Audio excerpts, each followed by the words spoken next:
him. We'll see what happens tonight here at Nissan Stadium. As I'm joined with the Thursday Night Football crew, I'm Colleen Wolfe alongside Steve Smith Sr. Hey, how are you doing? Great. Joe Thomas. How's it going? You took your cowboy hat off. You left it behind in the last hour. And Willie McGinnis, what's up? I'm chilling. We all are. It's chilly out. That's right. It's about 41 degrees out right now, but that is nothing. It's fine. We're not soft at all. No way. But we are talking about these two division rivals as the Titans try to stay in the playoff picture here. New England and Houston can clinch their divisions this week, and with the Chargers seemingly in control of the 5 seed, all eyes turn to that last wild card spot where the Titans at 6-6 need to win tonight to stay in that hunt. Cynthia Freeland likes the chances in 2 of their remaining 4 games, 3 of which are right here at home, where they've been nearly unbeatable this season. It could all come down to that Week 17 game against Indy, who lost to these Jags just a week ago. You know, I hope so at least, that game is going to be a good one. Erin Andrews is inside the stadium. And Erin, how much playoff pressure are the Titans feeling with just 4 games left to play? Well, first off, I want to go back to what you reported in terms of the weather. 40 degrees. I mean, I don't know what you're wearing, Colleen. I'm sure it's fantastic, but I look like I'm ready to jump off a mountain. I mean, I'm full on Yellowstone, Montana over here. I mean, it feels freezing, and I'm not ready for this, but it's getting us ready for Kansas City next week. All right.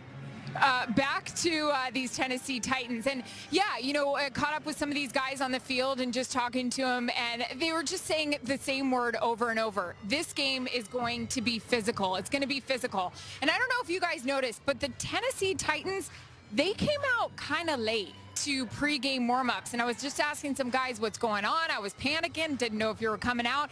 They said they had a little team meeting, and I know you guys on that set know all about Mike Vrabel. You know how intense he is.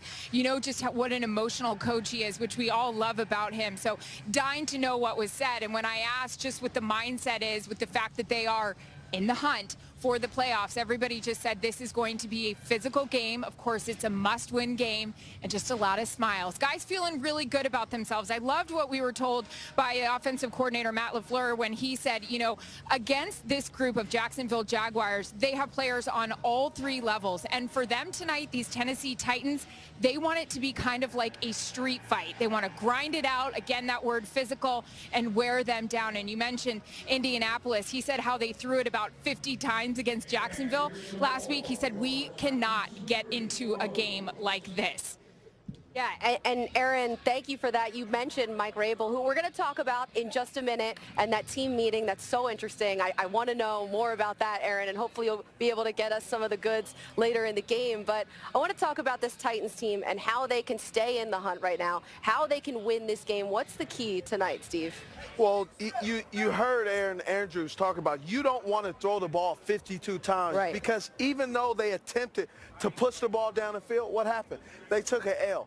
So one of the things that Mike Vrabel is doing, he is saying, hey, just like in the London game, they did not fly all the way out there for a tie or hope to get a win. They went for it, the win, didn't get it, but he set a tone for his team to say, hey, we have to believe in ourselves. In this game, and it's going to come off a play action where Mariota is going to have an opportunity to hit somebody wide open down the field, or he's going to have an opportunity to run with his legs for a big play. It's not going to take many points to win this game. So 2 or 3 of those big explosive plays can be the difference in this game, especially when you have a struggling offensive line. Those play action plays can really give them a lot of confidence, give them a little bit extra time. Mariota's one of the most accurate quarterbacks in the NFL, throwing the ball 20-plus yards down the field. When he connects tonight, it's going to be the difference in the game. Yeah, it's something to definitely watch for. And one of the other things that I think is really interesting about this Titans team, and we've talked at length about it, but the Titans, they have a lot of expatriate swag going on this side. So many connections from top down. And Willie, look, you have your former teammate as the head coach. You played for Dean Pease. 3 players are former Patriots. plus the GM. Right. So what do you think about the similarities, Willie? And I'm going to say it, and don't cringe anybody, but can they replicate the Patriot way? And I think can they? Yeah, I mean, it's any team's way when you look at it. You want to incorporate certain things as a team to get young men to buy into team versus individualism, right? It's the little things that you work towards the week that get you a win on Sunday or Saturday or Thursday for that matter. So when talking to Vrabel earlier, you know, I met him before the game, before he worked out. One of the things that he said is, you know, all these guys, we got to change their mindset. You talk about changing a culture.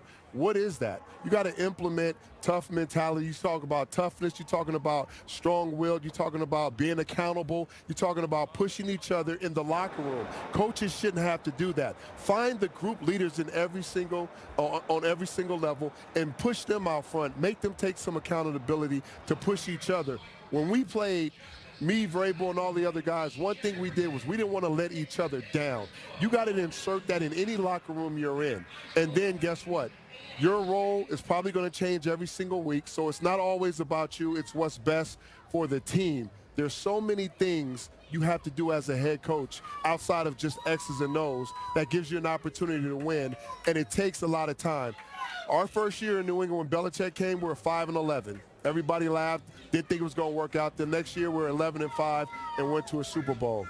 Joe, we played together in Cleveland. You understand this better than anybody.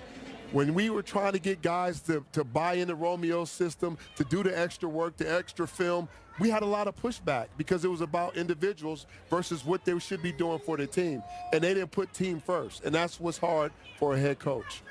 Yeah, and that's an interesting perspective, too, just from your time together, you both. Joe, what do you think about that in terms of just what you can relate from your experience to what's going on now with the Titans?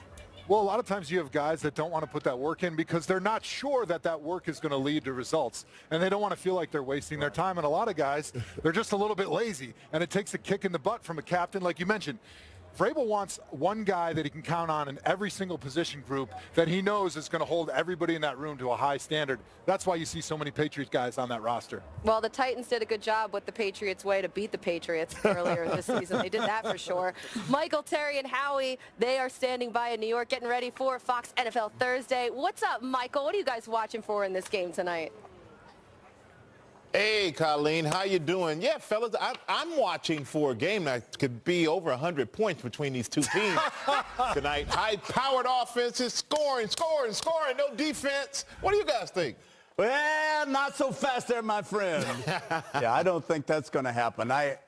I don't see this happening. A lot of points are not going to be scored. They haven't scored a lot of points all year. And if you look at the last time they met, I don't think either team had barely 230 yards in offense. I am excited to see Cody Kessler, the young guy out of USC. I'm excited to see him play again.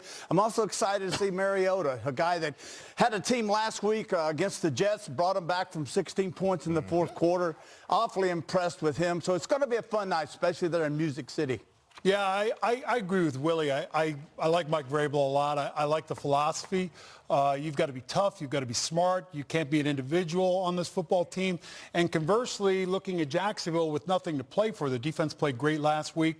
This is a team that came within just short of 3 minutes of beating New England in New England, going to the Super Bowl. They bet on the quarterback. The defense was great last year, has been off and on, subpar, disappointing this season. They were great last week. What will they look like moving forward? Who will be a quarterback? Will they get the defense straightened out? Less individual, more team, more about that. It's unfortunate that they've invested in Bortles. I believe, I've always defended Bortles. I always said, look, do not judge a quarterback until you give him an offensive line that can protect him, receivers that can run the routes and get open.